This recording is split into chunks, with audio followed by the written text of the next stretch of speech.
Então você tem que observar alguns detalhes para arrematar este imóvel que tem alienação fiduciária. Primeiro detalhe, saber se o banco foi intimado da penhora, se o banco foi intimado do leilão. Por quê? Se o banco foi intimado da penhora e foi intimado do leilão, depois ele não pode alegar nulidade, porque ele não se manifestou e não falou nada, ficou calado, depois ele não pode falar mais nada, porque ele ficou calado. Quem cala consente. Agora, se o banco não foi intimado, ele lá na frente pode pedir a nulidade desse leilão, porque é obrigado a intimá-lo. E aí deve-se prestar atenção. Então você tem que ir lá procurar saber se ele foi intimado. E ele tem que ser intimado da penhora, ele tem que ser intimado lá no começo do processo, tá? Da penhora, do leilão, do dia que vai acontecer o leilão. E com antecedência boa. Pelo menos ele tem que receber essa intimação 5 dias antes. Senão, as chances desse leilão ser anulado são grandes. Você vai perder seu tempo. E pode até perder dinheiro, dependendo se você tiver despesas, né? Ah, paga um ali, paga um corretor, paga isso, paga aquilo, paga ITBI, paga registro cartório. Então tem que prestar atenção nisso para não perder dinheiro. Porque depois você vai ser ressarcido do quê? Vai ser ressarcido do lance, mas e o restante que você pagou? Da comissão leiloeira também, o leiloeiro devolve, mas o restante que você pagou. Agora é importante, por isso que é importante. Aí como é que você fica sabendo disso? Pergunta o leiloeiro. Primeiro, o ideal é ir lá olhar o processo. Veja o processo, veja se está lá. O processo é eletrônico, tem várias ferramentas digitais que você consegue baixar o processo todo e ver o processo, está lá, se o banco foi intimado, não foi. Uma outra forma é perguntar ao leiloeiro. No edital tem que constar que tem alienação fiduciária.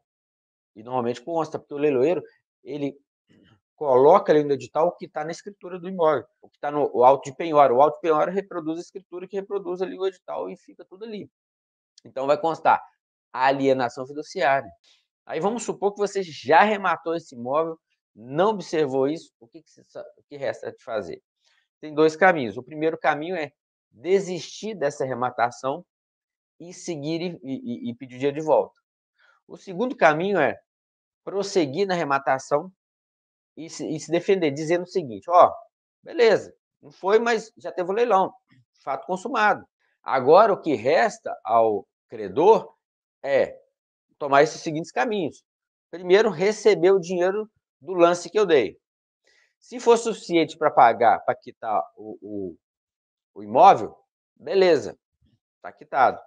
Se não for suficiente para quitar o imóvel, que ele entre contra o Estado, porque ele mandou para o leilão sem intimá-lo, contra o condomínio ou contra o devedor, para receber a diferença. Terceiro, essas são as informações que você vai dar na sua defesa.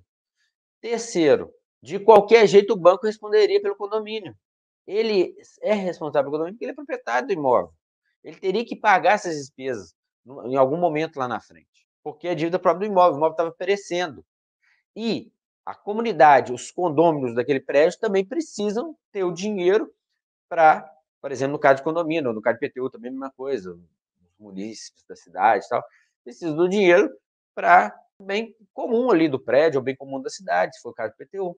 Então não há como fugir disso, entendeu? E tem uma decisão do STJ dizendo que você pode incluir o alienante no processo lá no final, na fase de execução, na fase, por exemplo, existem duas fases, né, no processo normal. Tem uma fase de chama conhecimento para ver quem deve quem, se existe uma dívida, e depois que o juiz fala, ó, fulano deve, fulano tem que pagar. E aí manda pagar, a pessoa não pagou, e tem uma segunda fase que chama processo de cumprimento de sentença, para cumprir a decisão. É uma execução daquele processo. Aí vai executar a sentença. E o credor pode entrar, pode ser colocado nessa fase de cumprimento de sentença também. Isso para dívidas não próprias do imóvel. Porque dívidas próprias do imóvel, condomínio, IPTU, o pessoal já entra com uma ação que chama execução direta. Né? Mas, bem, sabendo disso, o que muitos juízes estão fazendo? Os juízes não estão... Ah, e outro detalhe. Você vai dizer o seguinte, que você, no edital, estava constando que estava indo a leilão o imóvel. O imóvel. O que eu quero dizer isso? Poxa, mas é o imóvel. Não. E sabendo dessa situação, vários juízes estão mandando a leilão não o imóvel, e sim os direitos que o devedor do processo, o cara que fez o contrato com o banco, tem sobre o imóvel. É diferente. É diferente. Uma coisa é o imóvel, outra coisa é o direito sobre os contratos de alienação fiduciária. O que é isso? Vamos supor, a pessoa tem um contrato, então ela tem direitos naquele contrato. Quais são os direitos dela? De ter o imóvel, de ser proprietário do imóvel assim que quitar o financiamento. Basicamente isso. Então, quem compra os direitos, isso vai estar no edital, porque o edital pode vir assim, o leilão do imóvel ou o leilão dos direitos. Se vier leilão do imóvel, você arrematou o imóvel. Ponto. E o imóvel livre e desembaraçado, livre de quaisquer ônus. Ou seja, não pode ter nenhum gravame, nenhuma alienação fiduciária, nada. Você vai comprar o imóvel limpinho da justiça. E a justiça é obrigada a mandar o cartório baixar isso.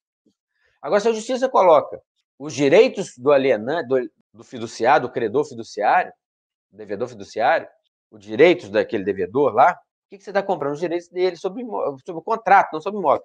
E aí, por exemplo, vamos supor que falta 50 mil reais para acabar de quitar com o banco, e aí a propriedade passa para ele. Então, esse direito de quitar o banco passa para você, você passa a fazer parte do contrato, aquela pessoa sai do contrato e você foi para o leilão, arrematou o contrato.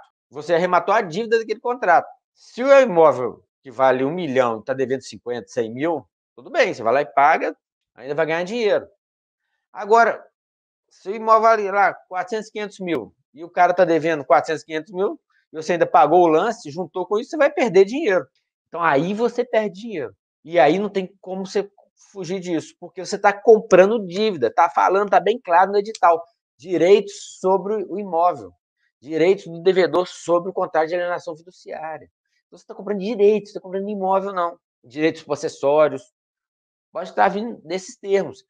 E aí, você vai pagar o lance e ainda vai ter que pagar o financiamento com o banco. Você está comprando dívida. Se for uma dívida pequena, um imóvel alto, tudo bem, mas a maioria das vezes você não tem nem como saber disso. Então, prestar atenção nisso, para não comprar dívida. Então, se tiver no edital essa questão, é observar isso.